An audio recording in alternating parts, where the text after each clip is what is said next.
तो हमने कल सेकंड क्वेश्चन तक कर लिया था ना, तो आज थर्ड क्वेश्चन की बारी है। ठीक है, तो आज थर्ड क्वेश्चन की बारी है। क्वेश्चन क्या है? ठीक है, क्वेश्चन तब तक कर लेते हैं जब तक सब बच्चे भी आ जाएंगे। ठीक है, हमें क्या गिवन है?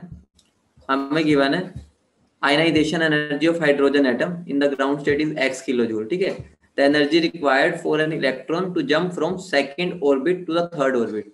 हमें क्या गिवन है? आयनाइजेशन एनर्जी गिवन है। ठीक है, ये थोड़ा ट्विस्टेड क्वेश्चन है, तो ध्यान से सुनना। सिंपल सा क्वेश्चन है, लेकिन इसमें थोड़ा सा दिमाग लगाना है। वो दिमाग क्या लगाना है? देखो, मुझे आयनाइजेशन एनर्जी गिवन है। ठीक है, मुझे क्या गिवन है? Ionization energy. ठीक है, अगर मुझे आयनाइजेशन एनर्जी गिवन है तो इनडायरेक्टली उसने मुझे क्या दे दिया? उसकी वैलेंस शेल की एनर्जी। बोलो, समझ रहे हो? वैलेंस शेल हमारा कौन सा होता है? फर्स्ट शेल होती है, सबको पता है, हाइड्रोजन लाइक स्पीशीज है उसमें। ठीक है, सबको इतनी बात क्लियर है? बोलो। तो आयनाइजेशन एनर्जी की हेल्प से मैं फर्स्ट शेल की एनर्जी निकाल सकता हूँ। बोलो हाँ या ना। ठीक है, समझ रहे हो? इसमें हमें अपने आप नहीं ले लेना कि उसकी एनर्जी इतनी होती है। उसने हमें बोल दिया अगर x किलो जूल है तो इनडायरेक्टली हमारी फर्स्ट शेल की एनर्जी क्या होगी? -x। ठीक है, इतनी बात समझ रहे हो? तो मेरी फर्स्ट शेल की एनर्जी क्या होगी? -x kilo joule. बोलो क्लियर है? बोलो हाँ या ना। सबको क्लियर है? ठीक है, अब एक बात बताओ, अगर मेरी फर्स्ट शेल की एनर्जी है -x, तो तुम खुद बताओ सेकंड शेल की एनर्जी क्या होगी? हमारा फॉर्मूला क्या होता है तुम्हें अच्छे से पता है। हाइड्रोजन एटम अगर वैसे नॉर्मली देखे, वो क्या होता है मेरा? -13.6 Z²/n² होता है। ठीक है, उसने मुझे बोल दिया ये वैल्यू मेरी x है, तो हम इसको क्या मानेंगे? x। ठीक है, n की वैल्यू क्या होगी मेरी? 1 है। z की वैल्यू मेरी क्या होगी? ठीक है, z की वैल्यू मेरी क्या हो गई?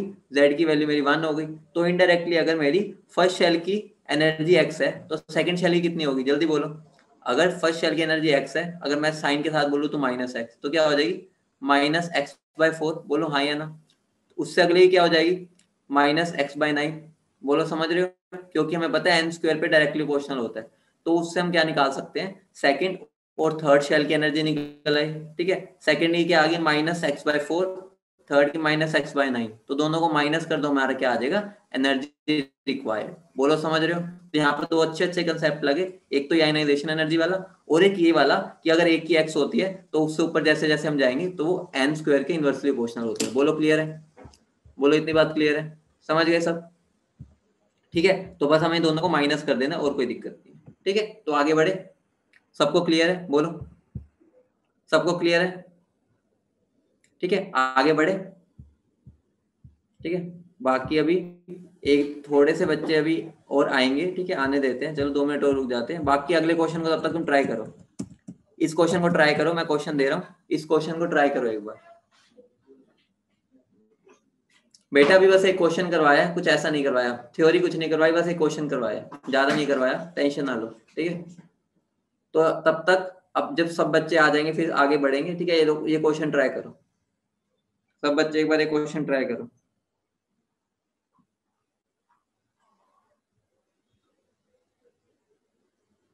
ठीक है, अगर मेरी first ionization potential hypothetical atom की 16V है, then the first excitation potential. ठीक है, मेरे को आयनाइजेशन पोटेंशियल गिवन है, मुझे फर्स्ट एक्साइटेशन पोटेंशियल निकालनी है। सिंपल सा क्वेश्चन है, एक बार सोचो क्या होगा। देखते हैं कितने बच्चे कर पाते हैं इसको। तब तक मैं एक बार ग्रुप में मैसेज डाल देता हूँ कि सब पहुंच जाए। ठीक है, सिंपल सा क्वेश्चन है, देखते हैं कितने बच्चे कर। ठीक है, कर लिया? अभी बताता हूँ, आंसर बताता हूँ, पहले आप खुद ट्राई करो। उसने मुझे फर्स्ट आयनाइजेशन पोटेंशियल बोला, ठीक है, हाइपोथेटिकल एटम का। अब मुझे फर्स्ट एक्साइटेशन पोटेंशियल निकालना है, तो चलो देखते। देखो, सिंपल सी बात है, कुछ फर्क नहीं था। अगर मेरा फर्स्ट आयनाइजेशन पोटेंशियल 16V है तो फर्स्ट एक्साइटेशन पोटेंशियल बताना। ठीक है, आयनाइजेशन पोटेंशियल 16 है, तो ठीक है, तो मेरा क्या हो जाएगा? आयनाइजेशन एनर्जी इनडायरेक्टली मेरी 16 इलेक्ट्रॉन वोल्ट होगी। ठीक है, अगर मेरी 16 इलेक्ट्रॉन वोल्ट हो गई तो मेरी इसकी एनर्जी कितनी आ गई? फर्स्ट शेल की एनर्जी -16 इलेक्ट्रॉन वोल्ट। ठीक है, तो ये तो सिंपल क्वेश्चन था, इसमें कुछ था ही नहीं, इसमें तो कुछ क्वेश्चन में तो कुछ था ही नहीं। समझ गए? तो अब देखो, अब मुझे E2 की एनर्जी निकाल लेनी है। ठीक है, अब मुझे वहां से E2 की एनर्जी निकाल लेनी है। वहां से मेरी E2 की एनर्जी क्या आ जाएगी? फर्स्ट की जो एनर्जी है डिवाइड बाय 4, उसके बाद फर्स्ट एक्साइटेशन पोटेंशियल मतलब क्या हो गया? मुझे फर्स्ट से सेकंड में भेजना है, तो मुझे इनडायरेक्टली E2 माइनस E1 ही करना है। तो आंसर मेरा क्या हो जाएगा 12 इलेक्ट्रॉन वोल्ट। बोलो समझिए, देखो कुछ भी नहीं था। आयनाइजेशन पोटेंशियल से सबसे पहले निकाल लो आयनाइजेशन एनर्जी, कुछ भी नहीं है, बस ई बीच में घुसा दो। ठीक है, मैंने तुम्हें शॉर्टकट बता ही रखा है। आयनाइजेशन पोटेंशियल एनर्जी में कुछ भी ना करो, अगर तुमने यूनिट एनर्जी की इलेक्ट्रॉन वोल्ट देनी है तो बस V को EV कर दो, तुम्हारा कोई फर्क नहीं पड़ेगा। ठीक है, अगर मेरे आयनाइजेशन एनर्जी मिल गई तो इनडायरेक्टली मुझे फर्स्ट शेल की एनर्जी मिल गई। अगर फर्स्ट शेल की एनर्जी मिल गई बस उसके बाद तो मुझे क्या सेकंड की निकालना आसान है। ठीक है, सेकंड की क्या हो जाएगी तुम्हें अच्छे से पता है, एनर्जी क्या होती है 1/n² के इनवर्सली प्रोपोर्शनल होती है। ठीक है, तो वहां से मेरी सेकंड की आ जाएगी, फिर दोनों को माइनस कर दो, वहां से मेरा क्या आ जाएगा एक्साइटेशन पोटेंशियल। ठीक है, ध्यान रखना वहां से मेरी पहले एनर्जी आएगी, उसको वापस पोटेंशियल में कन्वर्ट करना है, तो वहां से E को दोबारा निकालना पड़ेगा। बोलो समझ रहे हो, बोलो समझ गए सब, बोलो हाँ या ना, बोलो सब समझ गए। ठीक है, सब समझ गए।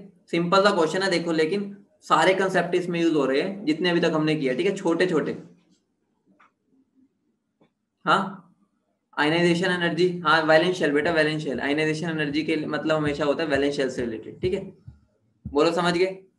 अभी लास्ट क्वेश्चन, ये वाला क्वेश्चन कर दो, देखते हैं कितने बच्चे कर पाते हैं। ठीक है, मुझे क्या गिवन है, पोटेंशियल एनर्जी इलेक्ट्रॉन की गिवन है ग्राउंड स्टेट में। ठीक है, बेरिलियम 2+ की। ठीक है, उसका मुझे पोटेंशियल एनर्जी बता दो। ठीक है, सिंपल सा क्वेश्चन है, थोड़ा सा दिमाग लगा लेना, बस थोड़ा सा, जिसने लगा लिया उसका क्वेश्चन हो जाएगा। ठीक है, जिसने थोड़ा सा बस अगर दिमाग लगा लिया क्वेश्चन कर देगा वो। Potential energy of electron present in ground state of beryllium 2+ ion, हम उसको किससे रिप्रेजेंट कर सकते हैं? 4 ऑप्शन है तुम्हारे आगे, फटाफट कर दो। उसके बाद आज हम स्पेक्ट्रम स्टार्ट करेंगे, बहुत इंटरेस्टिंग खेल है उसका, फिर उसको आगे हम कंटिन्यू करेंगे। फटाफट कर दो, सिंपल सा क्वेश्चन है, थोड़ा सा बस दिमाग लगा लो। आंसर आने स्टार्ट हो गए, एक बोल रहा डी, एक ए, एक सी, एक ए। देखते हैं किसका सही है। अभी तक तो कोई कंसिस्टेंसी नहीं है आंसर में, डी और ए में डी ज्यादा आ रहे हैं, देखते हैं। डी के साथ ज्यादा लोग हैं। हाँ, बेरिलियम 2+ भी हाइड्रोजन लाइक स्पीशीज है ना। हाइड्रोजन लाइक स्पीशीज मतलब क्या होता है, जिसके अंदर क्या हो, एक इलेक्ट्रॉन हो बस। डी की कंसिस्टेंसी आ गई, मतलब कि सब बच्चे डी बोल रहे हैं, तो अब देखते हैं डी है या नहीं। ठीक है, तो देखो मेरा जो पोटेंशियल एनर्जी होता है, ध्यान से देखो पोटेंशियल एनर्जी क्या होता है, -kZe²/r। ये मेरी बेसिक डेफिनेशन है। ठीक है, पोटेंशियल एनर्जी की बेसिक। ठीक है, तो मैं के को क्या लिख सकता हूँ, -1/4πε0। ठीक है, Ze²/r। उसके बाद मुझे उसने क्या बोला, बेरिलियम 2+ है। ठीक है, तो वहां से उसकी Z की वैल्यू पुट करो, बेरिलियम की क्या हो जाएगी, ठीक है 4। ठीक है, उसके बाद तो कुछ करना ही था, तो आंसर मेरा क्या आ जाएगा, आंसर आ जाएगा -c²/πε0r। तो आंसर क्या हो जाएगा बेटा। मैं इस पर इसलिए इतने क्वेश्चन करा रहा हूँ क्योंकि बहुत इंपॉर्टेंट टॉपिक है ये। ठीक है, ठीक है, समझ रहे हो बेटा। कुछ भी नहीं है, पोटेंशियल एनर्जी का ये फॉर्मूला होता है, जनरल फॉर्मूला, सबको पता है, सिंपल ये फॉर्मूला होता है, सबको पता है। उसके बाद तुम्हें क्या करना है, कुछ भी नहीं करना, के की वैल्यू क्या होती है 1/4πε0। ठीक है, वो पुट कर दी। उसके बाद Ze²/r, बेरिलियम के लिए Z की वैल्यू क्या होती है सबको पता है। ठीक है, 4 होती है, तो वहां पर 4 वैल्यू पुट कर दी। बाकी बस 4 से 4 कैंसिल आउट हो गया, तो मेरा आंसर आ गया ये। ठीक है, कुछ भी नहीं करना, Z की वैल्यू पुट करनी थी पोटेंशियल एनर्जी के फॉर्मूले में। ये सबको याद है ना, पोटेंशियल एनर्जी का फॉर्मूला मैंने कल करवाया था, -kZe²/r। काइनेटिक एनर्जी का नीचे 2 आ जाता था, सबको याद होगा।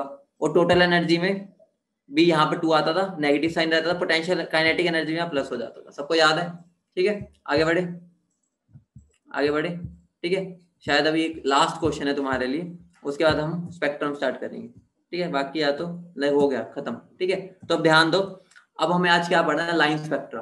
ठीक है, अब हमें क्या पढ़ना है, लाइन स्पेक्ट्रा ऑफ हाइड्रोजन। उसको पढ़ने से पहले हम थोड़ा सा स्पेक्ट्रम के बारे में जान लेते हैं, स्पेक्ट्रम क्या होता है। ध्यान से सुनना, बहुत इंटरेस्टिंग खेल है इसका। ठीक है, तो ध्यान से सुनना, स्पेक्ट्रम के बारे में जानते हैं होता क्या बेटा। वो बेरिलियम 3+, हाँ 3+ आएगा वहां पर, ठीक कर लेना, बाकी उससे कोई लेना देना नहीं है इसमें। ठीक है, इसके अंदर हमें कुछ वैल्यूज तो पुट ही नहीं करनी थी, जनरल पोटेंशियल एनर्जी का फॉर्मूला भी यही रहेगा। ठीक है, तो वहां पर बेरिलियम 3+ आएगा, बाकी उससे हमें कोई फर्क नहीं पड़ेगा, उससे 4 से तो हमें कोई लेना ही नहीं इसमें, ना हमने कोई वैल्यू पुट की बोर की। यहाँ पे तो हमने सिंपल पोटेंशियल एनर्जी का फॉर्मूला यूज किया। ठीक है, तो अब ध्यान दो, यहाँ पर मेरा क्या है, स्पेक्ट्रम पढ़ने वाले हैं। तो पहले मुझे बता दो स्पेक्ट्रम का किस किस को आइडिया है, स्पेक्ट्रम क्या होता है, स्पेक्ट्रम क्या होता है, स्पेक्ट्रम क्या होता है, किसको पता है, एक बार बता दो मुझे स्पेक्ट्रम होता क्या है,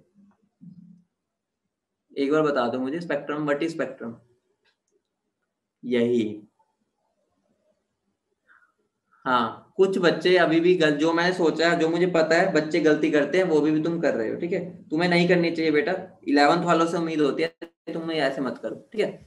जो बच्चे ये बोल रहे हैं ना, ध्यान से सुनना, कि व्हाइट लाइट का यहाँ से पास होना और फिर उसका स्प्लिट हो जाना, वो मेरा स्पेक्ट्रम होता है, वो बेटा मेरा डिस्पर्शन होता है, समझ रहे हो। ये छोटी छोटी बातें होती है जो तुम्हारे तुम्हारे अंदर मतलब की कॉन्फिडेंस लेवल आती है। स्पेक्ट्रम ये नहीं होता splitting of light, splitting of light तो डिस्पर्जन होता है।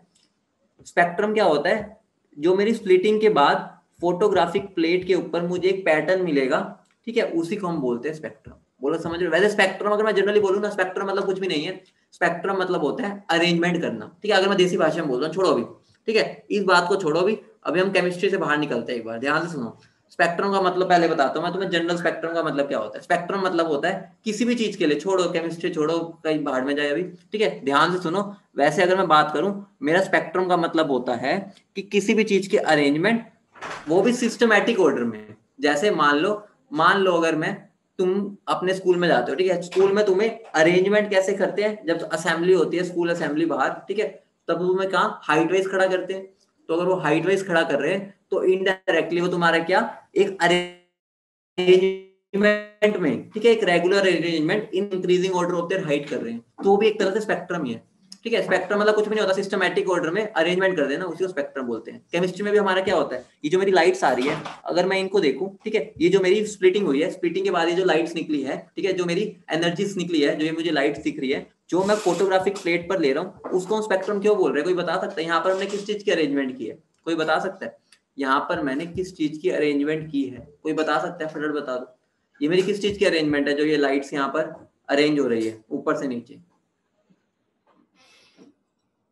बेटा कलर ना बोला करो, कलर एक तरह से अगर हम टेक्निकली बोले, या हम केमिस्ट्री या फिजिक्स मतलब अगर हम पॉइंट ऑफ व्यू से बोले, तो हम वेवलेंथ बोलेंगे या एनर्जी बोलेंगे, समझ रहे हो, या फ्रीक्वेंसी बोलो या एनर्जी बोलो या वेवलेंथ बोलो, कलर मत बोलो, क्योंकि ये तो हमें यही दिख पा रही है, ठीक है, तो इसको हम वेवलेंथ बोलो या एनर्जी या फ्रीक्वेंसी, ठीक है। तो मैं क्या बोल सकता हूँ, जब भी एक बीम ऑफ लाइट को एनालाइज करते हैं एक प्रिज्म से या डाइफ्रैक्टिंग रेडिंग से, ठीक है, दोनों का काम डिस्पर्शन होता है, हमें एक पैटर्न मिलता है, ठीक है, फोटोग्राफिक प्लेट पे, जिसको हम बोलते हैं स्पेक्ट्रम। तो आज के बाद अपने ये जो दिमाग में, ठीक है, दिमाग में भरा हुआ है, उस चीज को निकाल देना कि स्पेक्ट्रम मेरा स्प्लिटिंग ऑफ लाइट होता है, वो स्पेक्ट्रम नहीं होता, वो डिस्पर्शन होता है। बोलो समझ रहे हो, समझ गए, बोलो हाँ या ना, ठीक है, बोलो फटाफट, ठीक है।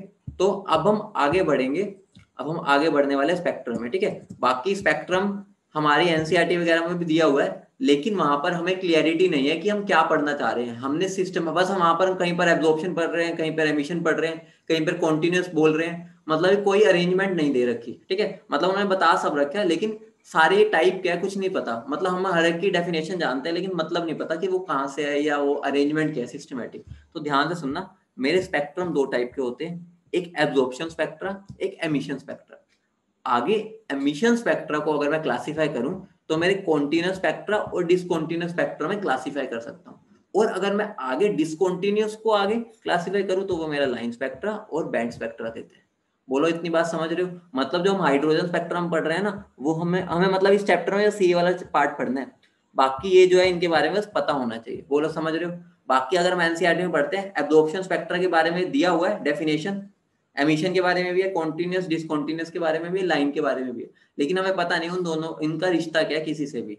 तो आज ये चीज को ध्यान रखना कि ये सबसे पहले स्पेक्ट्रम के दो टाइप है, एमिशन के आगे दो है, फिर डिसकॉन्टिन्यूस के आगे दो है, और हमें इसको पढ़ना होता है। तो अगर पेपर में तुमसे कोई पूछ ले लाइन स्पेक्ट्रा किसका टाइप है, ठीक है, तो लाइन स्पेक्ट्रा किसका टाइप है, एमिशन स्पेक्ट्रा का, और एमिशन स्पेक्ट्रा का भी आगे डिसकॉन्टिन्यूस स्पेक्ट्रा का टाइप है, अगर हम और डिटेल में जाए, ठीक है, समझ रहे हो इतनी बात। बोलो क्लियर हो गया, बोलो हाँ या ना, इतनी बात क्लियर है सबको, ठीक है, इतनी बात क्लियर है। तो आगे बढ़ते हैं, अब हम जानते हैं एब्जॉर्प्शन स्पेक्ट्रा क्या होता है, बहुत बढ़िया चीज है ये, ध्यान से सुनना सब, ठीक है। तो मेरी बात ध्यान से सुनना, देखो एब्जॉर्प्शन स्पेक्ट्रा नाम से तुम्हें दिख रहा है कि मैंने कुछ एब्जॉर्ब किया होगा, समझ रहे हो, कुछ एब्जॉर्ब किया होगा। इसमें होता क्या है, ध्यान से सुनना, यहाँ पर मान लो मैंने एक सॉल्यूशन लिया या एक सैंपल लिया, या मैंने गैस का सैंपल ले लिया या लिक्विड का सैंपल ले लिया, कोई भी सैंपल ले लिया, मान लो गैस का लिया, ठीक है।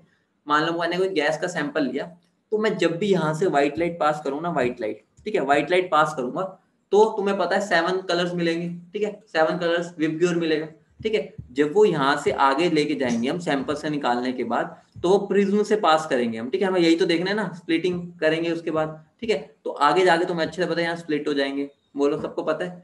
तो हमने क्या सोचा, कुछ भी नहीं, हमने सोचा यहाँ पर हमें विबग्योर मिल जाएगा, लेकिन ऐसा नहीं हुआ। हमें यहाँ पर क्या हुआ, हमें यहाँ पर कुछ कलर्स मिले और कुछ कलर्स मिसिंग थे, बोलो समझ रहे हो, मतलब क्या हुआ, यहाँ पर विबग्योर पूरा नहीं मिला। मान लो विबग्योर में से ना हमें ग्रीन मिला ना ऑरेंज मिला, हाइपोथेटिकली बोल रहा हूँ, हमें सारे मिलने चाहिए थे, मान लो ये 2 कलर नहीं मिले, और वहां पर हमारा ब्लैक है, बिल्कुल ब्लैक, समझ रहे हो, मतलब कि बिल्कुल खाली है, ब्लैक स्पॉट है, ठीक है।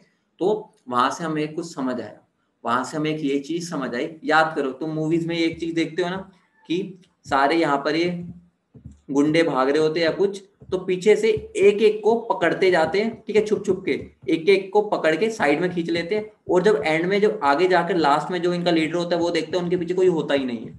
याद है मूवीज में, कई मूवीज में होता है ऐसा कि लीडर आगे पहुंचा, उनकी जो सारी गैंग थी वो गायब, ये होता है, याद करो मूवीज में देखते हो तुम। तो यहाँ पर भी वही सीन होता है। यहाँ पर क्या सीन होता है, यहाँ पर ये जो मेरा एब्जॉर्ब, ये मटेरियल हमने यूज किया ना, उसने क्या किया, उसने कुछ वेवलेंथ को एब्जॉर्ब कर लिया।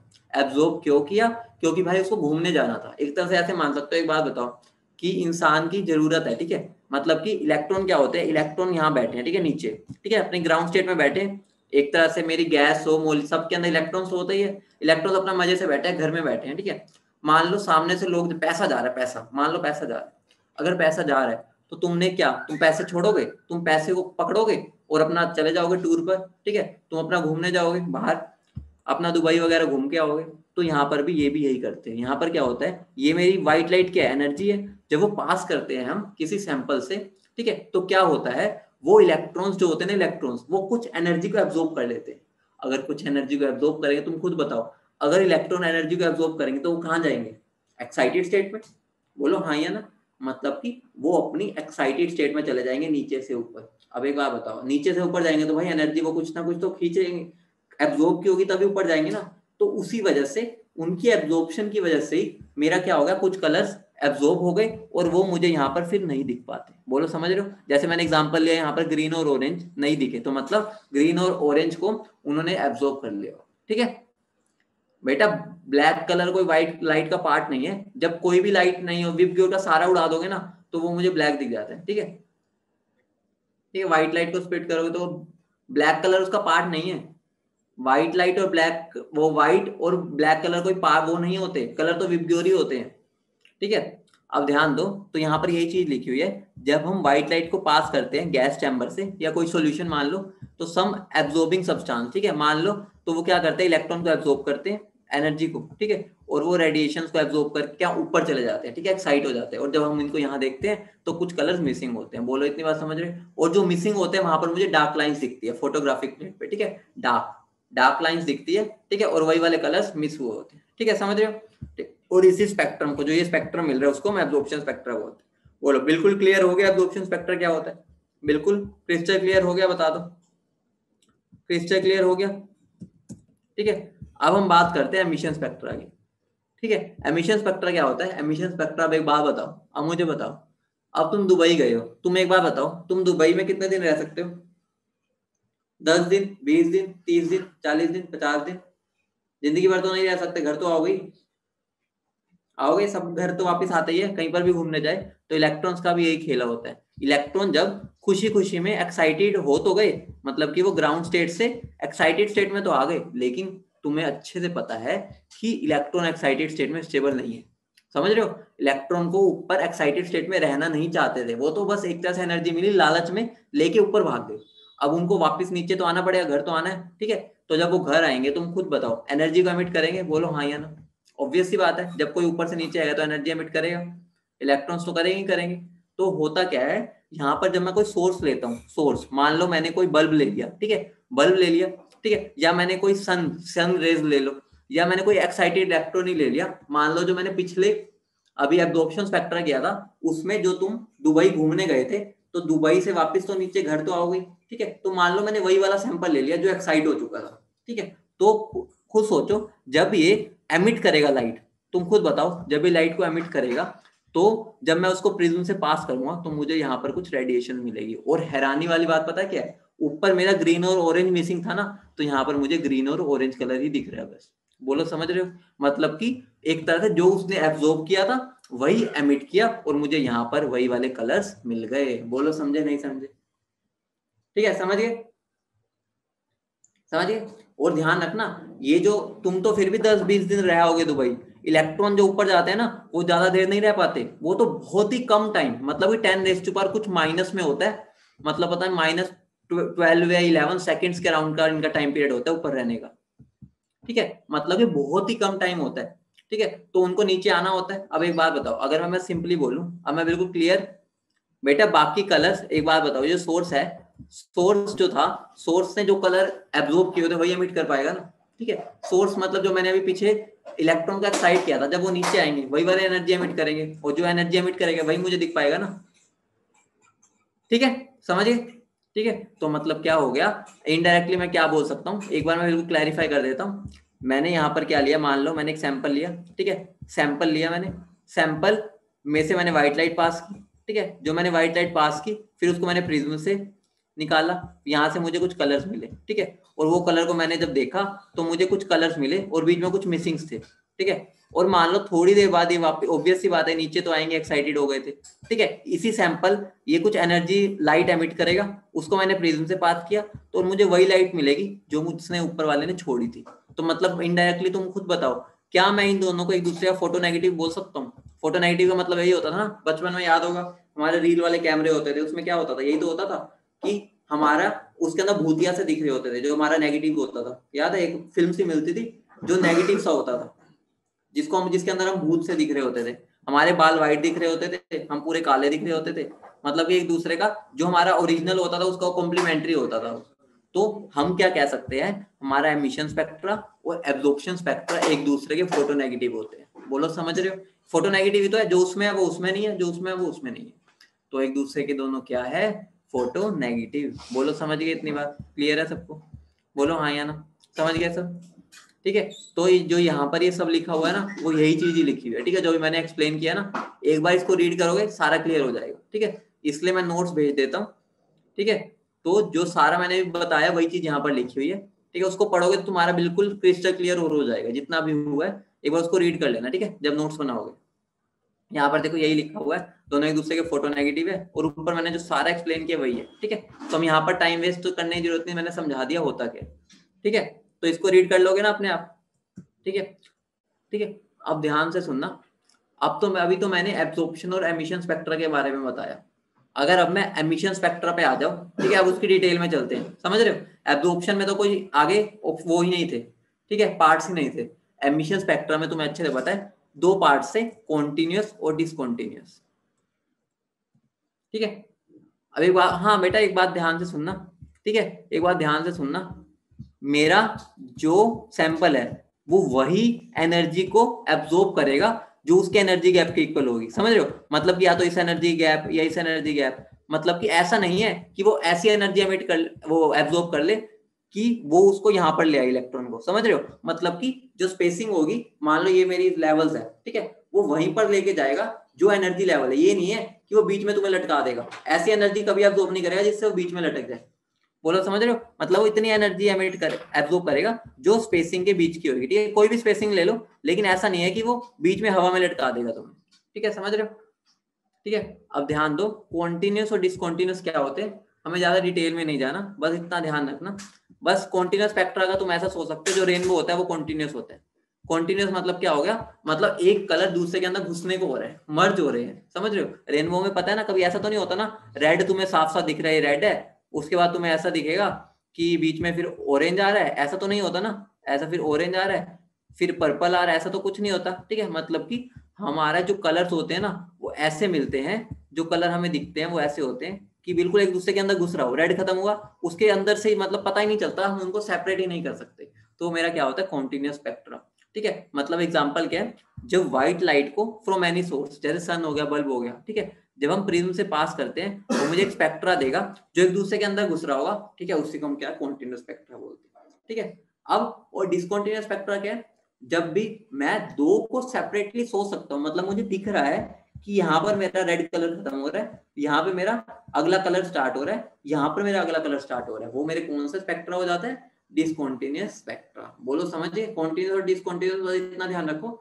रेनबो कॉन्टिन्यूस स्पेक्ट्रा का पार्ट हो गया, ठीक है। डिसकॉन्टिन्यूस का बेटा अभी मैं एग्जांपल अभी देता हूँ आगे, ठीक है, जब मैं इसको आगे ब्रॉडली क्लासिफाई और आगे करूंगा, ठीक है। अभी हमने डिसकॉन्टिन्यूस को आगे और आगे क्लासिफाई करना है ना, बैंड स्पेक्ट्रा और लाइन स्पेक्ट्रा, ठीक है। तो जो वो उसका एग्जांपल होगा वो डिसकॉन्टिन्यूस का भी होगा, ठीक है, समझ रहे हो। गैप नहीं होता बेटा, लेकिन मतलब तुम डिस्टिंग्विश कर सकते हो, ठीक है। डिस्टिंग्विश मतलब तुम ऐसा सोच लो कि यहाँ पर एक खत्म हुआ, दूसरा कलर स्टार्ट हो रहा है, अगर मैं तुमसे पूछूं दूसरा कलर कहाँ स्टार्ट हो रहा है, तुम बोलोगे यहाँ से, लेकिन तुम इसमें नहीं बता पाओगे, ठीक है, ओके, ठीक है। तो अब आगे हम बढ़ते हैं, आगे ध्यान देना, अगला मेरा क्या है, ठीक है। डिसकॉन्टिन्यूस के दो टाइप होते हैं, ठीक है, डिसकॉन्टिन्यूस के एक लाइन स्पेक्ट्रा और एक बैंड स्पेक्ट्रा। तुम नाम से समझ पा रहे होगे, लाइन स्पेक्ट्रा मेरा क्या होगा, जब मेरे स्पेक्ट्रम में लाइंस हो, समझ रहे हो, मतलब कि बस लाइंस हो डिफरेंट डिफरेंट। और बैंड स्पेक्ट्रा मेरा क्या होगा, मोटे मोटे बैंड होंगे। बैंड होता क्या है, लाइन को अगर मैं मर्ज कर दूं बहुत सारी लाइंस को, मेरा बैंड बन जाता है ना, तो मोटे मोटे बैंड्स होंगे और उनको मैं एक दूसरे से डिस्टिंग्विश कर सकता हूँ। ऑब्वियसली बात है, अगर ये डिसकॉन्टिन्यूस का एग्जांपल है तो मैं उनको एक दूसरे से डिस्टिंग्विश तो कर सकता हूँ, ठीक है, वरना वो कॉन्टिन्यूस का एग्जांपल हो जाता अगर मैं डिस्टिंग्विश नहीं कर पाता, ठीक है। तो ध्यान रखना, जो मेरा लाइन स्पेक्ट्रम है उसके अंदर मुझे डिस्ट्रिक्ट लाइन मिलती है, दिखती है, जो डिफरेंट कलर्स की होती है, ठीक है, और इसमें मुझे बैंड्स दिखते हैं। बैंड्स मतलब मोटी मोटी लाइंस, ठीक है, एक तरह से ऐसे मान लो। अब बात आती है कि लाइन स्पेक्ट्रा कौन शो करता है, जो मेरे एटम्स होते हैं ना, एटम्स, वो मेरा लाइन स्पेक्ट्रा शो करते हैं, ठीक है, और जो मेरे मॉलिक्यूल्स होते हैं वो मेरा बैंड स्पेक्ट्रा शो करते हैं, ठीक है। अब लाइन स्पेक्ट्रा एटम्स कैसे शो करते हैं, अभी हम जब हाइड्रोजन का पूरा डिटेल में लाइन स्पेक्ट्रा पढ़ेंगे तो वहां पर तुम्हें क्लियर हो जाएगा कि वो लाइंस कैसे आ रही थी। बोलो इतनी बात क्लियर है, बोलो इतनी बात क्लियर है। बस इतनी तुम्हें बैंड स्पेक्ट्रा में डिटेल में नहीं, बस तुम्हें लाइन स्पेक्ट्रा अच्छे से पता होना चाहिए, इसलिए मतलब मोस्ट इंपोर्टेंट लाइन स्पेक्ट्रा, बाकी तो बस थोड़ा बहुत पता होना चाहिए था जो मैंने बता दिया, ठीक है। तो बैंड स्पेक्ट्रा की डिटेल में जाना नहीं, बस इतना ध्यान रखना है मॉलिक्यूल शो करेंगे, ये एटम शो करेंगे, ठीक है। अब हम बात करते हैं लाइन स्पेक्ट्रा की, ठीक है। बाकी तुम आइडिया तो हो ही चुका होगा कि ये एटम शो कर रहे हैं, ठीक है, तो ध्यान दो, ठीक है। अब ध्यान से सुनना, ठीक है। अब होता क्या है, मैं क्या करूंगा, एक डिस्चार्ज ट्यूब लूंगा, ठीक है, एक डिस्चार्ज ट्यूब लूंगा, ठीक है, यहाँ पर मैं गैस फिल कर दूंगा, ठीक है, यहाँ पे मैंने गैस फिल कर दी, यहाँ पर मेरे इलेक्ट्रोड्स लगेगी, ऑब्वियस सी बात है, और बाहर मेरी बैटरी लगेगी, ठीक है, जिससे मैं वोल्टेज प्रोवाइड करूंगा।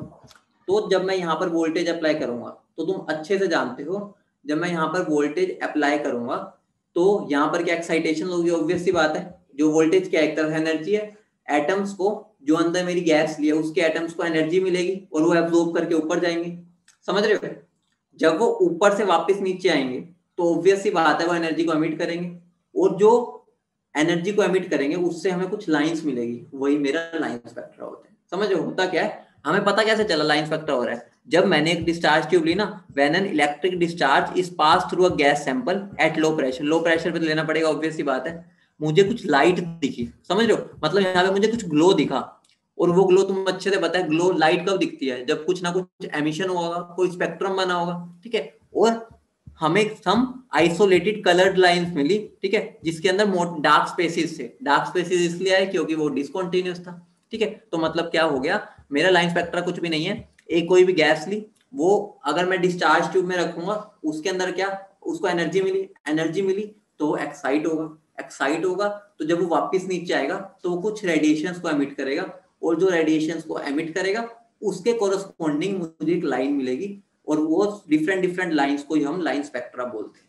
बोलो समझ गए, बोलो हाँ या ना, इतना बता दो एक बार, बोलो समझ गए, ठीक है। अब बात आती है कि जो ये लाइन स्पेक्ट्रा है ना, ये बहुत ही इंपॉर्टेंट है हमारे लिए, क्यों, क्योंकि इससे हमें इलेक्ट्रॉनिक स्ट्रक्चर के बारे में पता चलता है। ध्यान से सुनना, ये तुम्हारा एमएसक्यू वगैरह में बहुत आ सकता है, ठीक है, कंसेप्चुअली, कि लाइन स्पेक्ट्रा की प्रॉपर्टी बताओ या कुछ, तो वहां पर ये चीज यूज हो सकती है। तो थ्योरी को भी तुम नेग्लेक्ट मत करना कि ये तो जरूरत ही नहीं है, फॉर्मूला यूज करना है बस, ठीक है। तो थ्योरी भी अच्छे से पता होनी चाहिए। अब आता है इलेक्ट्रॉनिक स्ट्रक्चर, मतलब क्या हो गया, इससे मुझे ये पता चलेगा कि मेरी एनर्जी लेवल्स के बीच में कितनी स्पेसिंग है, ठीक है, समझ रहे हो, क्योंकि जो मुझे रेडिएशन मिलेगी, जो लाइन मिलेगी, उससे मैं आइडिया लगा सकता हूँ इन दोनों के बीच में कितनी लाइंस थी। ठीक है, तो मतलब कि हम इलेक्ट्रॉनिक स्ट्रक्चर पता कर सकते हैं इससे कि मेरे इलेक्ट्रॉन कहाँ कौन कौन सी शेल में प्रेजेंट है। ठीक है, मतलब उनके बारे में हम डाटा निकाल सकते हैं। ठीक है, अब बात आती है कि हमारा जो लाइन स्पेक्ट्रा है ना वो हमारे फिंगरप्रिंट की तरह है। अब एक बात बताओ, फिंगरप्रिंट हमारा यूनिक क्यों, मतलब यूनिक होता है ना, सबको पता है सबके फिंगरप्रिंट अलग होते हैं। इसी वजह से हम क्या बोलते हैं, हम फिंगरप्रिंट की हेल्प से पता कर सकते हैं कि कौन किसका ये इंप्रेशन है, थंब इंप्रेशन है। बोलो, सबको पता है सबका क्या थंब प्रिंट अलग होता है या फिंगरप्रिंट सारे सबके अलग होते हैं, सबको पता है।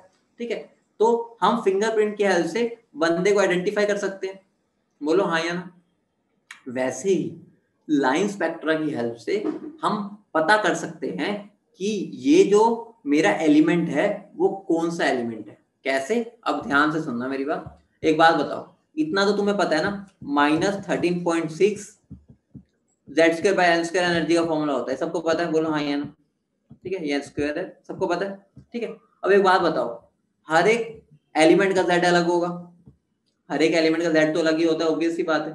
ठीक है, और हर एक शेल सबकी अलग अलग होगी। तो खुद बताओ कि हर एक एलिमेंट की जो सारी एनर्जी लेवल्स है उनकी एनर्जी अलग अलग होगी।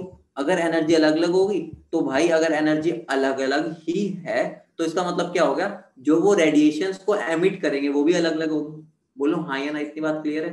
बोलो, देखो हर ये फॉर्मूला से सोचो, सबका Z अलग होता है और Z के अंदर N भी हमें डिफरेंट डिफरेंट के लिए निकालना है। तो सबकी अगर एनर्जी लेवल्स अलग है तो इनडायरेक्टली जब वो रेडिएशंस को एमिट करेंगे, जब वो नीचे आएंगे, तो ऑब्वियस ही बात है उन्होंने कितनी रेडिएशन को एमिट करना है, कितनी एनर्जी की रेडिएशन को, इस गैप के बराबर। और इससे हमें क्या पता चल रहा है, सबका गैप अलग अलग होगा। तो अगर हर एलिमेंट में ये गैप डिफरेंट डिफरेंट होते हैं तो ऑब्वियस सी बात है कि मेरा जो लाइन स्पेक्ट्रा है वो उसकी एक प्रॉपर्टी बन जाएगा। मतलब सबके लिए जो मुझे लाइन स्पेक्ट्रा मिलेगा वो अलग अलग मिलेगा। तो मैं उसको क्या बोल सकता हूँ कि वो मेरा फिंगरप्रिंट की तरह काम करता है, क्योंकि हर एक एलिमेंट का यूनिक लाइन स्पेक्ट्रा होता है। बोलो समझ गए इतनी बात? बोलो हाँ या ना, इतनी बात समझ गए? बोलो इतनी बात समझ गए, सब समझ गए? ठीक है, तो मैं क्या बोल सकता हूँ कि मैं इन लाइंस को यूज कर सकता हूँ किसी को भी आइडेंटिफाई करने में, क्योंकि ये फिंगरप्रिंट की तरह काम आ रहा है। ये मैं तुम्हें बात बता चुका हूँ। अगर तुमसे कोई पूछ ले लाइन स्पेक्ट्रा कौन से टाइप का है, तो ये एमिशन स्पेक्ट्रा है। ये एमिशन के आगे डिस्कंटिन्यूअस स्पेक्ट्रा का टाइप है जिसको हम लाइन स्पेक्ट्रा बोलते हैं। बोलो इतनी बात तो मैं तुम्हें बता ही चुका हूँ। ठीक है, अब बात आती है कि जो ये मुझे लाइंस मिल रही है वो कैसे मिल रही है। ठीक है, थोड़ा सा हम फिनोमिना समझ लेते हैं। देखो सिंपल सी चीज है, बहुत सिंपल है, वैसे तुम्हें मैं बता भी चुका हूँ ऑलरेडी। सुन लो एक बार। मान लो ये मेरी फर्स्ट एनर्जी लेवल है, ठीक है, ये मेरी सेकंड है, ये मेरी, एक सेकेंड, ठीक है, ये मेरी सेकंड, ये मेरी थर्ड। मैं तुम्हें बताया था हमेशा स्पेसिंग को वैसे ही रखो जैसे एक्चुअली में है। ठीक है, धीरे धीरे स्पेस कम करते जाओ। तो एक बात बताओ, जब इलेक्ट्रॉन एक्साइट होगा यहाँ से ऊपर जाएगा। बोलो हाँ या ना। जब वो यहाँ से ऊपर जाएगा तो ऑब्वियस सी बात है नीचे तो आएगा। ठीक है, जब वो नीचे आएगा, ठीक है, जब वो नीचे आएगा, जूम कर दूं क्या? रुको जूम कर देता, रुको। अब ठीक है, ठीक है, अब क्लियर दिख रहा होगा। देखो ध्यान से सुनो, ये मेरी सारी लाइंस थी। ठीक है, ये N1, ये N2, ये N3, ये N4। ठीक है, जूम इन कह रहे हो, जूम आउट कह रहे हो? ठीक है, देखो अब मैं जब इलेक्ट्रॉन यहाँ से एनर्जी को एमिट वो लेगा, ठीक है, बाहर से एनर्जी लेगा, ठीक है, तो ऊपर जाएगा। ठीक है, अगर वो ऊपर जाएगा तो वापिस नीचे आएगा। ऑब्वियस ही बात है, जब वो नीचे आएगा तो तुम्हें खुद को ही पता है कुछ रेडिएशन को एमिट करेगा। ठीक है, वो रेडिएशन को मैंने मान लो नाम दे दिया λ41, मतलब कि जो रेडिएशन निकली है उसके लैम्डा की वैल्यू कुछ है λ41। ठीक है, 41 मतलब क्या, 4 से 1 पे आया। ठीक है, ऐसे ही मान लो ऐसा भी हो सकता है, मेरे इलेक्ट्रॉन पहले मान लो तुम घर से दिल्ली निकले, ठीक है, तुम घर से दिल्ली निकले, हो सकता है तुम दिल्ली से डायरेक्ट घर आ जाओ। ठीक है, तो उसके कोरस्पॉन्डिंग जो वेवलेंथ मिलेगी वो ये हो गई। लेकिन ऐसा हो सकता है मान लो तुम रास्ते में मूर्थल रुक जाओ, समझ रहे हो, पराठे खाने के लिए, तो हो सकता है तुम यहाँ से पहले 3 पे आओ, जब तुम नीचे आओगे यहाँ पर आके रुकोगे तो ऑब्वियस सी बात है यहाँ पर भी एक रेडिएशन निकलेगी। तो उस रेडिएशन का नाम क्या हो जाएगा, मान लो λ43, मतलब कि उस रेडिएशन के अलोंग जो मेरा लैम्डा है वो λ43 बोल सकता हूँ। ठीक है, 4 से 3 पे आ रहा है, बस नाम रख दिया। फिर तुम मूर्थल से वापस करना आए, ठीक है, तो वो मेरा क्या होगी, λ31।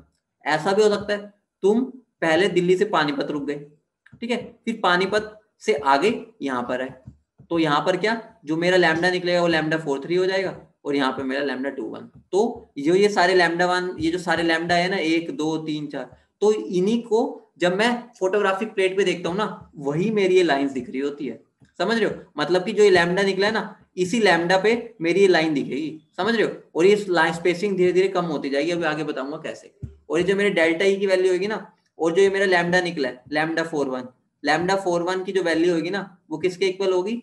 अगर मैं बोलूं लैम्डा 4 1 की वैल्यू, ठीक है, लैम्डा 4 1 की वैल्यू मेरी किसके इक्वल हो जाएगी? जो ये मेरा एनर्जी गैप है 4 और 1 के बीच का, डिवाइड बाय एच सी।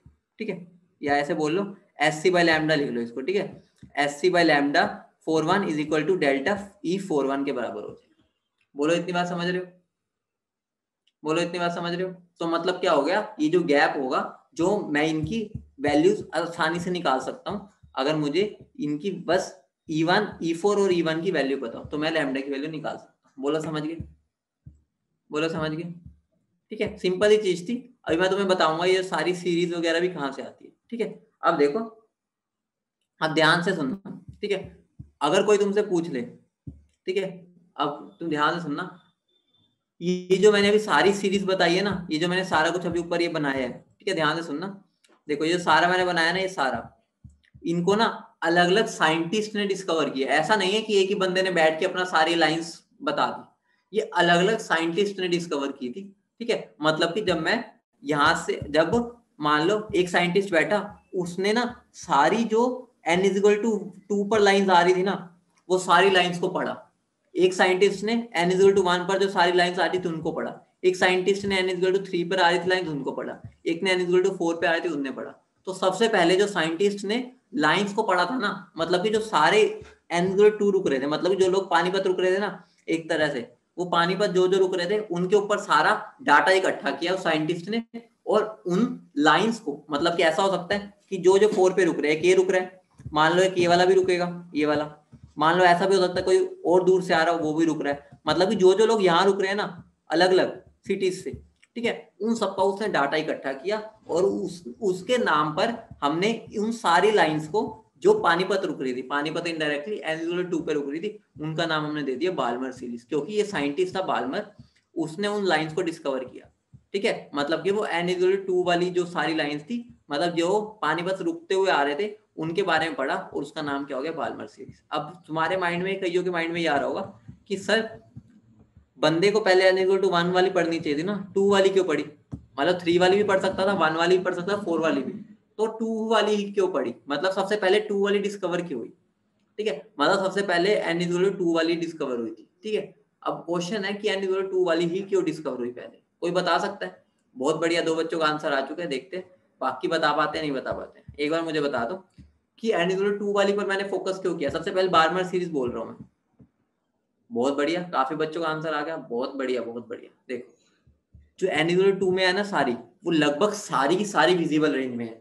अब एक बात बताओ, सबसे पहले जो बंदा लाइंस को डिस्कवर करेगा वो तो वही करेगा ना जो वो देख पा रहा है, ऑब्वियस सी बात है। बाकी लाइंस के लिए हमें अलग अलग मेथड्स लगाने पड़ेंगे। सबसे आसान तरीका, सबसे आसान देखना किसको होगा? जो विजिबल रेंज में। तो इसी वजह से सबसे पहला जो साइंटिस्ट था जो डिस्कवर हुई थी लाइन, सबसे पहले बाल्मर हुई थी। क्यों? क्योंकि जो भी पानीपत रुक रहे हैं ना, पानीपत वाले लोग हैं जो एक तरह से, उनको सब देख पा रहे हैं, ऑब्वियस सी बात है, वो विजिबल रेंज में, ऐसा मान लो। ठीक है, विजिबल रेंज में है अगर, तो वो उनको सब देख पाते हैं। ठीक है, तो जिसकी वजह से मेरा क्या हो गया, सबसे पहले ये डिस्कवर हुई, फिर उसके बाद n = 1 वाली, इसको डिस्कवर किया लाइमन ने। ठीक है, फिर उसके बाद n = 3 वाली, फिर पास्टन, ठीक है, फिर ब्रैकेट, फिर पी फंड। मतलब कि अलग अलग जो स्टॉपेज आ रहे थे ना, तो सारे साइंटिस्ट ने एक लाइन, एक स्टॉपेज को पकड़ा और वहां पर ऑब्जर्व किया कि यहाँ पर कौन कौन से स्टॉपेज आ रहे हैं, कौन कौन रुक रहे हैं यहाँ पर, और उनके कोरोस्पोंडिंग कौन सी लाइन आ रही है, और वहां से उनका नाम पड़ गया। बोलो इतनी बात समझ गए? बोलो इतनी बात समझ गए? सब समझ गए? बोलो समझ गए? ठीक है, तो ये सबसे पहले जब 2 पे रुकते हैं तो बाल्मर, ठीक है, 3 पे रुकते हैं पास्टन, 4 पे ब्रैकेट, 5 पे पीफंड और 6 पे हमफ्री। तो तुम्हें सारे नाम याद रहने चाहिए। ठीक है, गलती से कोई भी कुछ भी पूछ सकते हैं। ठीक है, ठीक है, अब बात आती है कि जो हाइड्रोजन स्पेक्ट्रम है ना, उसमें बहुत सारी लाइंस होती है, ऑब्वियस सी बात है। जो मेरी एनर्जी लेवल्स है वो तो इनफाइनाइट है। ठीक है, मतलब कि खत्म ही नहीं होती, कोई एंड थोड़ी है उनका, इनफाइनाइट तक जाती है। तो जो डिफरेंट डिफरेंट लाइंस आ रही है, ठीक है, उनमें हमारा क्या, एक साइंटिस्ट था रिडबर्ग। रीडबर्ग, ठीक है। रीडबर्ग से पहले सबसे पहले बताऊं क्या, सबसे पहले बाल्मर ने एक फॉर्मूला दिया था अपना, लेकिन वो फॉर्मूला बस n=2 पे वैलिड हो रहा था। उसके बाद रीडबर्ग ने क्या किया, सारे जो बंदे थे ना, सारे बंदे की ऑब्जर्वेशंस को ऑब्जर्व किया और उसको एक कॉमन फॉर्मूला दे दिया, और इस वजह से रीडबर्ग फॉर्मूला चलता है। मतलब क्या हो गया, उसने क्या किया, एक तरह से सबका ऑब्जर्व की, लाइमन सीरीज का फॉर्मूला ऑब्जर्व किया, ठीक है, बाल्मर का ऑब्जर्व किया, ठीक है, सबकी वैल्यूज ऑब्जर्व की, उसके बाद उसने एक फॉर्मूला दे दिया जो कि आजकल हम रीडबर्ग फॉर्मूला से जानते हैं, ठीक है। वैसे बाल्मर ने दिया था सबसे पहले, ठीक है, बाल्मर का लेकिन फेल हो गया क्योंकि वो बस वहीं पर वैलिड हो पा रहा था, ठीक है। उसके बाद रीडबर्ग फॉर्मूला आ गया, उसने क्योंकि जनरलाइज कर दिया, वो हर जगह वैलिड। वो रीडबर्ग फॉर्मूला सबको अच्छे से पता है क्या होता है मेरा, वो वेव नंबर के लिए जनरली यूज होता है। तो वेव नंबर क्या हो गया, आर जेड स्क्वायर 1/n1 का स्क्वायर माइनस 1/n2 का स्क्वायर। जो मेरा n1 है वो मेरा क्या है, लोअर एनर्जी लेवल, मतलब n1 क्या है मेरा, जहां पर मैं रुकूंगा, ठीक है। तो ये मेरा रीडबर्ग फॉर्मूला बहुत इंपॉर्टेंट है, सबको याद होना चाहिए और मोस्ट प्रोबेबली होगा भी। z क्या है मेरा, z की वैल्यू वो तुम्हें पता ही है, हर एक के लिए डिफरेंट डिफरेंट होगी, ठीक है। बोलो इतनी बात समझ रहे हो, बोलो इतनी बात समझ रहे हो,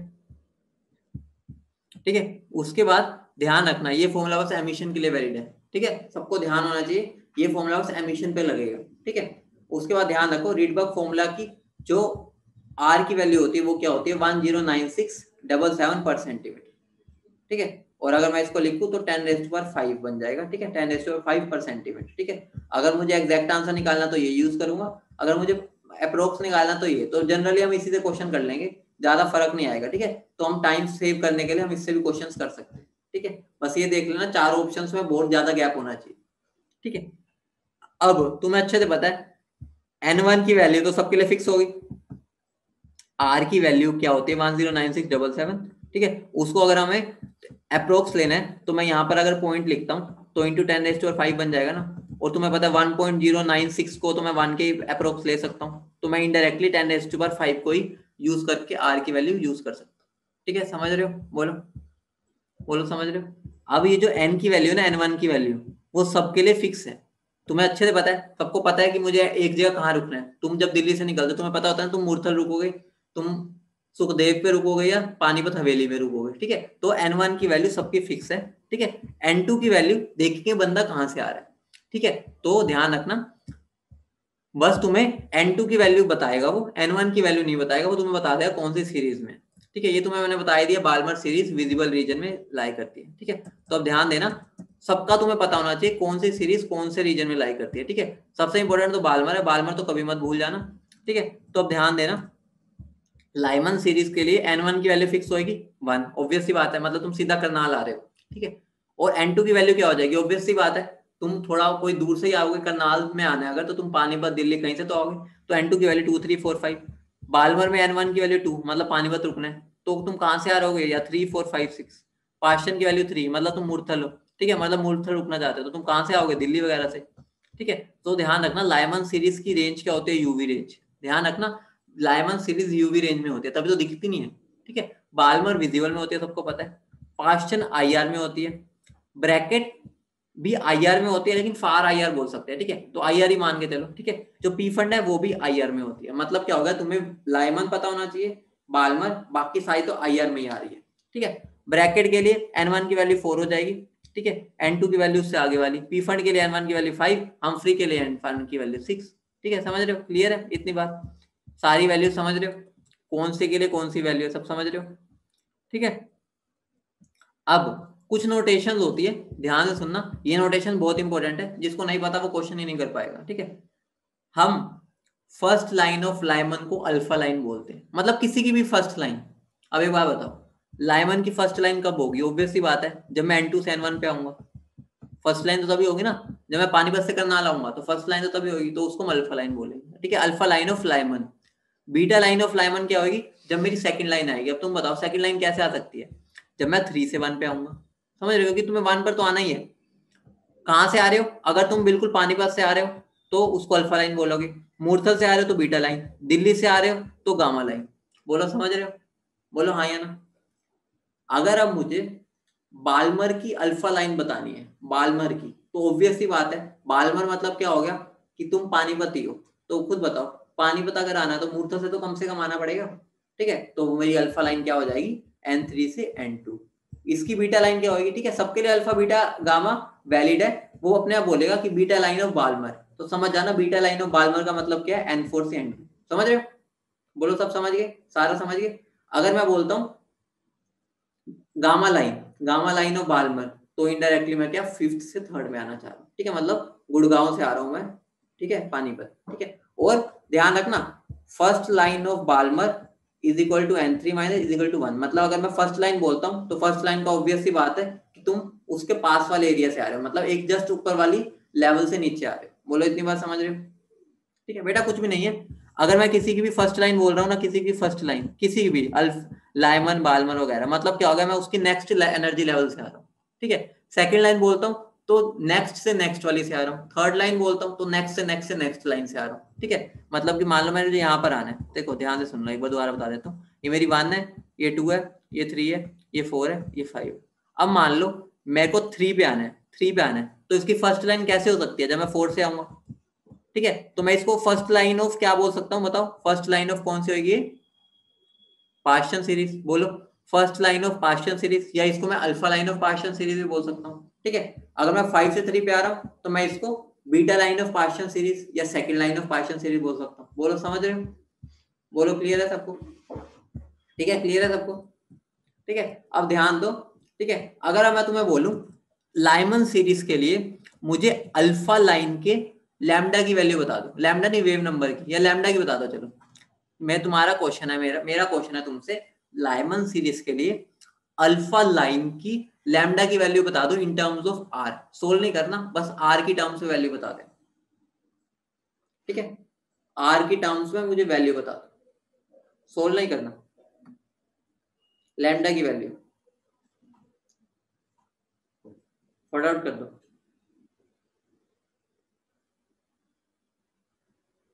बहुत बढ़िया बेटा, मेरा क्वेश्चन है तुमसे, find the value of lambda for alpha line of Lyman series. ठीक है, तो चलो देखते हैं। देखो आंसर आ जाएगा, देखो n1 की वैल्यू तो 1 फिक्स हो गई, जैसी लाइमन सीरीज बोल दिया 1 फिक्स। अब मैंने अल्फा लाइन बोला, अल्फा लाइन मतलब क्या हो गया, मुझे उसके नेक्स्ट लाइन से आना है, तो नेक्स्ट लाइन क्या हो जाएगी 2, तो क्या हो जाएगा 2, तो मेरा क्या बन जाएगा आर जेड स्क्वायर 1 माइनस 1/4 क्या हो जाएगा 3/4। ठीक है, तो मेरा क्या हो जाएगा 3/4 आर जेड स्क्वायर, ये मेरी क्या हो जाएगी वेव नंबर की वैल्यू। अगर मुझे लैम्डा की वैल्यू बतानी है तो वो मेरी क्या हो जाएगी, जस्ट इसका रेसिप्रोकल 4/3 आर जेड स्क्वायर। ठीक है, समझ रहे हो? अब मुझे बीटा लाइन की बता दो फटाफट, बीटा लाइन, बीटा लाइन के लिए मुझे वेव नंबर ही बता देना। चलो लैम्डा छोड़ो, वेव नंबर ही बता,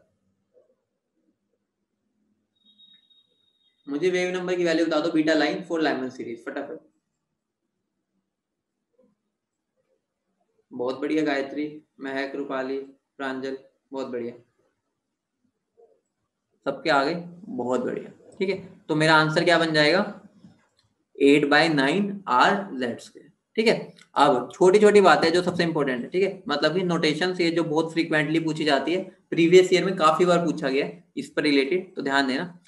अगर मैं बोल रहा हूँ ना लाइन ऑफ शॉर्टेस्ट वेवलेंथ, अब तुम मुझे बता दो लाइन ऑफ शॉर्टेस्ट वेवलेंथ कब हो सकती है। मान लो मैं ये हूँ, ठीक है, मैं इतनी हूँ, ठीक है, अब तुम मुझे बता दो लाइन ऑफ शॉर्टेस्ट वेवलेंथ मतलब क्या हो गया, ऐसी लाइन जिसकी सबसे छोटी वेवलेंथ है। ठीक है, सबसे छोटी वेवलेंथ किसकी होगी, जिसकी एनर्जी मैक्सिमम होगी, और एनर्जी मैक्सिमम कौन सी एनर्जी लेवल की होगी, जो इन्फिनिटी से होगी। ठीक है, मतलब क्या हो गया, अगर मैं लाइन ऑफ शॉर्टेस्ट वेवलेंथ बोल रहा हूँ तो मैं n2 की वैल्यू क्या पुट करूंगा, इन्फिनिटी। बोलो समझ रहे हो? इसको हम लिमिटिंग लाइन भी बोलते हैं। ठीक है, तो लाइन ऑफ शॉर्टेस्ट वेवलेंथ को हम लिमिटिंग लाइन भी बोलते हैं, मतलब कि लास्ट लाइन एक तरह से बोल सकते हैं ना। तो इसको हम लिमिट, मतलब लिमिट लग गई, इसके बाद और नहीं आएगी। ठीक है, तो मतलब क्या हो गया, ये मेरी लिमिटिंग लाइन भी बोलते हैं हम इसको, और इसको लाइन ऑफ शॉर्टेस्ट वेवलेंथ भी बोलते हैं। तो ध्यान रखना, बहुत इंपॉर्टेंट है। अगर मैं तुम्हें बोल दूं लाइन ऑफ लॉन्गेस्ट वेवलेंथ, तो बता दो लाइन ऑफ लॉन्गेस्ट वेवलेंथ में मैं क्या वैल्यू पुट करूंगा n2 की, लाइन ऑफ लॉन्गेस्ट वेवलेंथ। जो बच्चे मुझे आंसर दे रहे हैं n इज इक्वल टू 2, मैंने बोला ही नहीं कि मैं लाइमन की बात कर रहा हूं, मैंने नहीं बोला लाइमन की बात कर रहा हूं। तो आंसर क्या होगा, आंसर होगा जो मेरी, हाँ n+1 बोल सकते हो, वो बेटर है, सबसे बेस्ट है n+1। ठीक है, ये अल्फा लाइन बोल लो। ठीक है, n+1 बोलो या अल्फा लाइन बोलो। ठीक है, ठीक है, समझ रहे हो? आगे बढ़े। ठीक है, तो यहां से अब ध्यान रखना, अगर मुझे कभी भी शॉर्टकट है सीधा, अगर मुझे कभी भी लाइन ऑफ शॉर्टेस्ट वेवलेंथ बतानी है, ठीक है, लाइमन के लिए, तो वो क्या हो जाएगा 1/r/z का स्क्वायर। ठीक है, बाकी रट्टा ना मारो, छोड़ो रट्टा रुट्टा ना मारो, इसमें ज्यादा याद करना इंपॉर्टेंट नहीं है, उस टाइम पे तुम 1 सेकंड में निकाल सकते हो। ठीक है, अगर लैम्डा लॉन्गेस्ट बताना है तो तुम्हें अच्छे से पता है, लाइमन के लिए अगर मैं बात कर रहा हूँ तो n2 की वैल्यू 2, तो क्या आ जाएगा 1/3r/z का स्क्वायर। ठीक है, शॉर्टकट सीधी सी बात है। अब तुमसे एक क्वेश्चन है, इस क्वेश्चन को कर दो फटाफट। Calculate the frequency of spectral line emitted when an electron in n is equal to 3 of hydrogen atom de-excites to the ground state। इस क्वेश्चन को कर दो फटाफट। ठीक है, थोड़ा सा मतलब कि वो है, ठीक है, क्वेश्चन सोल्व करना पड़ेगा, थोड़ा सा कैलकुलेटिव है, तो फिर भी हो जाएगा फटाफट। मुझे क्या निकालना है, वेवलेंथ निकालना है। ठीक है, wavelength of spectral line emitted जब इलेक्ट्रॉन 3 से कहाँ आ रहा है, ग्राउंड स्टेट पर आ रहा है। ठीक है, हाइड्रोजन की, तो फ्रीक्वेंसी उसकी निकाल के बताओ फटाफट। फटाफट कर दो इस क्वेश्चन को। ठीक है, और फटाफट आंसर बता दो इसका। बहुत बढ़िया बेटा, वैल्यूज भी पुट कर दो, इतना भी आलस मत करो। ठीक है, अब इसके अंदर पूरा क्वेश्चन पूछा ना, तो उस क्वेश्चन को सोल्व करके आंसर दो। ठीक है, मतलब कि आर की टर्म्स में नहीं, एग्जैक्ट आंसर बताओ। आंसर बच्चों को आ रहा है 2.6 इंटू 10⁻13।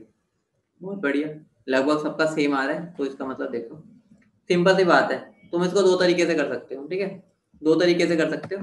मैं तो ये वाला इससे नहीं करता, अगर मैं करूँगा मैं दूसरे से करूँगा। एक तो नॉर्मल तरीका हो गया, ठीक है, उसने मुझे आर की वैल्यू दे दी, तो इनडायरेक्टली वो मेरे को कह रहा है कि तू ये वाला फॉर्मूला यूज कर दे, तो भाई मैं कर लूंगा। ठीक है, तो ध्यान से सुनो, मेरा जो ये आएगा, ठीक है, फ्री मेरा वेव नंबर आ जाएगा। ठीक है, n1 की वैल्यू पुट करो n2 की। जब मेरा वेव नंबर आ गया तो मेरा क्या हो जाएगा, E is equal to H mu, या छोड़ो, मेरा लैम्डा म्यू क्या होता है, ठीक है, मेरा ये क्या होता है C बाय लैम्डा या C म्यू बार। ठीक है, तो मुझे बस कुछ भी नहीं करना, C से मल्टीप्लाई कर दो इसको, और यहाँ पे मेरी फ्रीक्वेंसी आ जाएगी। लेकिन ध्यान रखना, यहाँ पर C को अगर तुम मीटर पर सेकंड में कर रहे हो तो इसको भी पर मीटर में पुट करोगे, क्योंकि तुम्हारा आंसर इससे पर सेंटीमीटर में आ रहा है। समझ रहे हो सारे बात, मतलब यूनिट्स पर ध्यान रखना। यहाँ पर या तो इसको भी सेंटीमीटर में यूज कर लो, ठीक है, इसको मल्टीप्लाई करते हुए, या दोनों को मीटर में रखना या दोनों को सेंटीमीटर में, गलती मत करना। ठीक है, या दूसरा तरीका क्या है, दूसरा तरीका भी सुन लो, कुछ भी नहीं है, मुझे फ्रीक्वेंसी निकालनी है। ठीक है, तो एक बात को ध्यान रखना, तुम ये चीज सोच पा रहे हो ना, अगर मैं डेल्टा ई बोलता हूँ, वो क्या होता है मेरा, मान लो E2 माइनस E1, मान लो मैं 2 से 1 की बात कर रहा हूँ। ठीक है, E2 माइनस E1। ठीक है, तो अगर मैं E2 माइनस E1 लगाऊं तो मैं ये वाला फॉर्मूला भी लगा सकता हूँ, -13.6 z स्क्वायर 1/n1 का स्क्वायर या n2 का स्क्वायर -1/n1 का स्क्वायर। बोलो समझ रहे हो इतनी बात। ठीक है, और ये मेरा भार क्या होता है, नेगेटिव। ठीक है, जब मैं इस नेगेटिव को अंदर लेके जाऊंगा तो ये साइन रिवर्स हो जाएंगे, और अगर रिवर्स हो जाएंगे तो यहाँ से मेरी डेल्टा ई की वैल्यू आ जाएगी। ठीक है, और डेल्टा ई क्या होता है, एच सी बाय लैम्डा। ठीक है, एच सी बाय लैम्डा, ये एच सी इंटू म्यू बार बोल लो, तो म्यू बार मेरा क्या हो जाएगा, एच सी इसके नीचे चला जाएगा। तो इनडायरेक्टली जो मेरा रिडबर्ग फॉर्मूला है ना, वो कुछ भी नहीं है, जो रिडबर्ग की वैल्यू है वो 13.6 Z square by H C को सोल्व किया उन्होंने। ठीक है, और वहां से मेरी वैल्यू क्या आ गई, 109677 जो यूज करते हैं ना, वो मेरी यहीं से आई है। मतलब कि हमने कुछ भी नहीं किया, रिडबर्ग फॉर्मूला, और ये एक तरह से सेम फॉर्मूला, तुम इस क्वेश्चन को इससे भी कर सकते हो। बोलो समझ रहे हो, मतलब कि इसमें मेरे से उसने क्या पूछा है, लैम्डा की वैल्यू, उसकी वैल्यू पूछी है ना। ठीक है, तो तुम इसको डायरेक्टली इस फॉर्मूले, मतलब कि इसको डिवाइड बाय एससी से भी कर सकते हो, लेकिन ध्यान रखना यहाँ पर एससी की वैल्यू तुम 1240 पुट करोगे अगर तुम इसको इलेक्ट्रॉन वोल्ट में रख रहे हो। ठीक है, वरना या तो इसको भी तुम जूल में कन्वर्ट करो, तभी एससी की वैल्यू पुट करना। ठीक है बेटा, बस कैलकुलेटिव वाला पार्ट है। ठीक है, ये अगर तुमने निकाल दिया, इसको सी से मल्टीप्लाई कर दो, बस माना तुम्हारी क्या आ जाएगी, फ्रीक्वेंसी। ठीक है, जो मैंने अभी तुम्हें चीज बताई है उसमें सबको सेम यूनिट में रखोगे तो ही 109677 आएगा। ठीक है, ऐसे नहीं आ जाएगा, बस मैं तुम्हें बता दिया कि ये दोनों एक ही चीज होती है। ठीक है, वो मेरा फ्रीक्वेंसी एनर्जी देता है, वो मेरा वेव नंबर देता है, बात एक ही है। ठीक है, ठीक है, तो यहाँ पर मेरा आंसर क्या आ रहा है, 2.93 इंटू 10⁻15 पर सेकेंड। ठीक है, जिनका 13 आया था उन्होंने कुछ गलती की थी। ठीक है, उन्होंने क्या यहाँ 10⁸8 वाले पुट कर दिया होगा। ठीक है, समझ गए। अब मेरा तुमसे ये क्वेश्चन है आज का लास्ट क्वेश्चन। ठीक है, which transition in the hydrogen spectra will have same lambda as the Balmer transition n is equal to 4 to 2 of helium plus spectrum। ठीक है, मुझे बताना है हाइड्रोजन स्पेक्ट्रा में जो लैम्डा की वैल्यू सेम हो वो बाल्मर्स ट्रांजिशन एंड 4 से 2, मतलब कि दोनों का लैम्डा सेम आना चाहिए। तो कौन सी ट्रांजिशन होगी हाइड्रोजन स्पेक्ट्रा में? बाल्मर की गिवन है, वहां से लैम्डा की वैल्यू निकालो, उसको इक्वेट कर दो हाइड्रोजन स्पेक्ट्रा के उससे।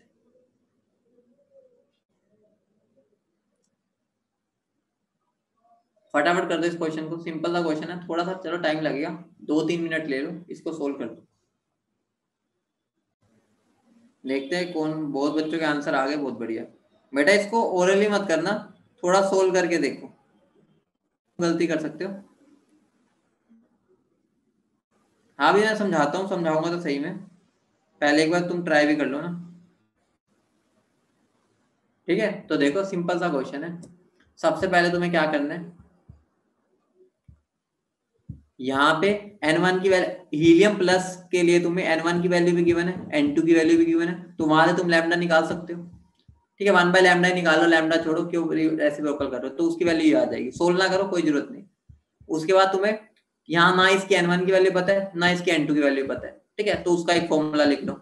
अब तुम्हें पता है ये दोनों बराबर होंगे, क्योंकि ऑब्वियस सी बात है अगर लैम्डा बराबर है तो 1 बाय लैम्डा ही बराबर आएगा, तो दोनों को इक्वेट कर दो, वहां से आर की वैल्यू कट जाएगी, आर की वैल्यू कट जाएगी, जेड की वैल्यू पुट करो, जेड की वैल्यू पुट कर दी। ठीक है, उसके बाद तुम खुद बताओ N1 और N2 की मैं क्या वैल्यू पुट करूं कि मेरा आंसर 3/4 आए, ऑब्वियस सी बात है, इतना तुम्हें पता ही है। N1 और N2 की क्या वैल्यू पुट करूं मैं 3/4 आंसर आएगा, बता दो एक बार, थोड़ा सोच के देखो, मतलब कि कंसेप्चुअली वाली चीज है, कॉमन सेंस वाली बात है। N1 और N2 की क्या वैल्यू होनी चाहिए, मेरा आंसर 3/4 है।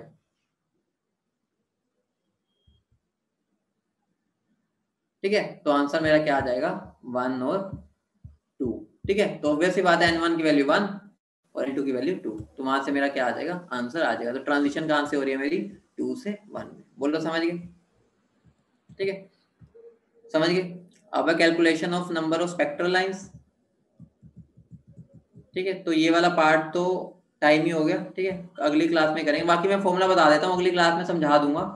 ये फॉर्मूला है क्योंकि टेस्ट में तुम्हारा है ना इस बार, शायद एटॉमिक भी है, तो ये पेपर में आ सकता है, तो ये मैं तुम्हें भेज दूंगा, अगली क्लास में समझा दूंगा, कुछ भी नहीं है। N2 minus N1 into N2 minus N1 plus 1/2। ठीक है, अगर मुझे कभी भी स्पेक्ट्रल लाइन्स निकालनी है ना टोटल, तो N2 की वैल्यू पुट करो, N1 की वैल्यू पुट करो, ठीक है, और वहां से मेरी total number of spectral lines आ जाएगी। अगली क्लास में मैं इसको डिटेल में बता दूंगा, लेकिन शायद ही तुम्हारे टेस्ट में क्वेश्चन इस पे हो सकता है। ठीक है, तो इसलिए ये वाला क्वेश्चन जरूर कर लेना। ठीक है, ठीक है, मतलब ये वाला फॉर्मूला जरूर देख लेना, सिंपल से N2 और N1 की वैल्यू पुट करनी है।